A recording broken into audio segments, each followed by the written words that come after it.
In this video, I'll show you how to take a blank of stainless steel like this and turn it into a ring like this. The inner diameter of this ring is 843 thousandths, and I think the inner diameter of this blank that I made out of stainless steel is almost exactly 100 thousandths undersized. I'll put this in the chuck. You can see the inside is waving back and forth a little bit. It's not very concentric in the chuck jaws. Just means it's not in there flat. I'm just gonna take the tool rest that I have in here right now, which is pretty straight.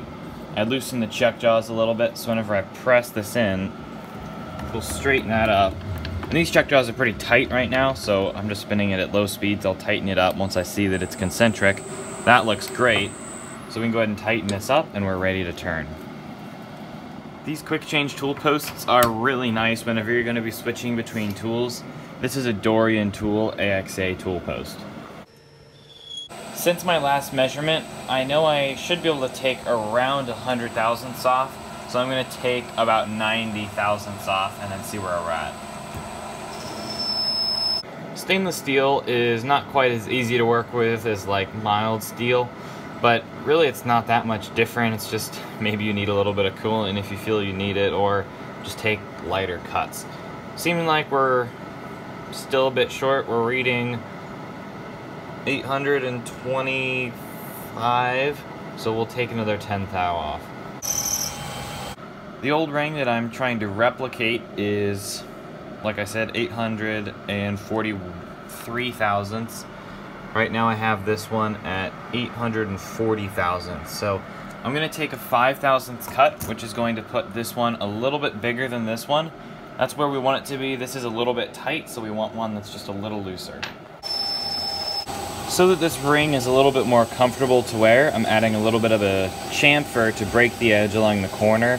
It's going to be majorly where the contact is going to be.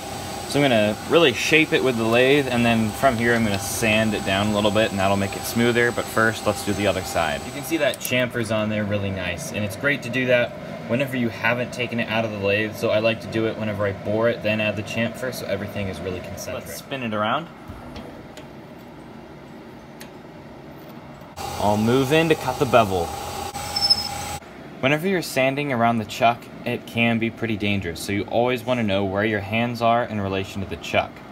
This is going to be spinning just like this, so you always want to sand on the bottom of the chuck because the rotation is going to be spinning that way. So if you did slip off, you would just hit the chuck, and if your finger did hit the chuck, it's just spinning this way, and it'll just kind of hit your finger away when this is spinning. But if you were to slip and hit the chuck this way when this is spinning, your finger is going to be in a direct collision course for those jaws, and that could cause some damage. So just keep that in mind, and then also don't stick your finger too far into the ring. I don't think that's a very good idea. I've seen people do it, but I think there's a lot more potential for your finger to get snagged, especially if you're sanding and it goes like in between the jaws. Then you're looped in the chuck, and that's a scary situation to be in.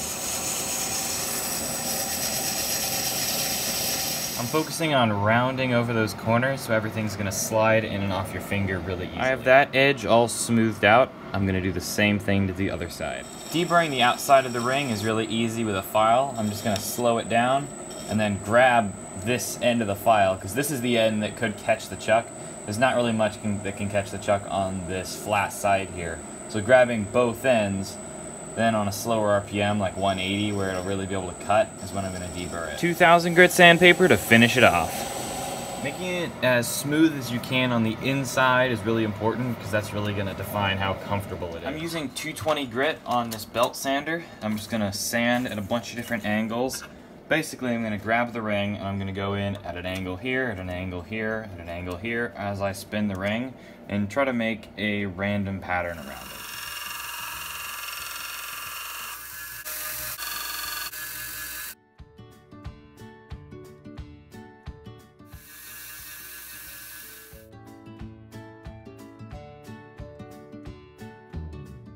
Sweeping a little bit on the sides is what's going to make this comfortable to wear. You might have a harsh corner right here, and it's important to round that over. So what I'm doing, I'm grabbing this at an angle like this, and I'm just going all the way around the circle, getting rid of that burr. That's very important.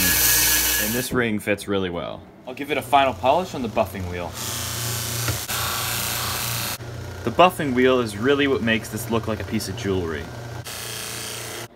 Buffing this ring out is really what makes this piece look like a real piece of jewelry. If you just left it with the sanded finish, I don't think it would quite have the same effect that this does. What I did differently on this one and the first one that I made is I brought the thickness down a little bit. So whenever I was grinding it, I was grinding it a bit heavier so that the overall ring thickness was thinner and that it's just thinner and more comfortable to wear. Making these rings has been really fun, starting just from these stainless steel blanks I made, starting from the first kind of this that I made that was a bit too thick, not very comfortable, and then this one which I'm really happy with, especially that buffing added a lot, but it's also going to add a more protective coating. Even though this is stainless steel, looks like there's a little bit of oxidation on the surface of this one, and I think that the buffed surface is really going to keep that shiny.